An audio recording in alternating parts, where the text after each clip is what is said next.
ఎవరేళ్ళో? అబద్ధ బోధకులు, అబద్ధ ప్రవచనాలు చెప్పే అబద్ధ ప్రవక్తలు. అర్థమవుతుందా పిల్లలు? జాగ్రత్తగా ఉండండి. ప్రతి బోధ కూడా ఇగో పరిశుద్ధాత్మ వల్ల వచ్చే బోధ కాదు. బైబిల్లో ఉంది కదా, భ్రమపరిచే ఆత్మ ఒకటి ఉందంట లోకంలో, అబద్ధపు ఆత్మ ఒకటి ఉందంటే అండి.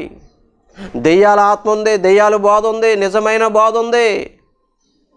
ఎవరు బోధ చేసినా, నేను బోధ చేసినా, ఇంకెంత గొప్పవాడు బోధ చేసినా, ఎంత పేరు ప్రఖ్యాతులు కంటే పాస్టర్లు బోధ చేసినా, ఆ బోధ తెచ్చి బైబిల్ దగ్గర పెట్టండి.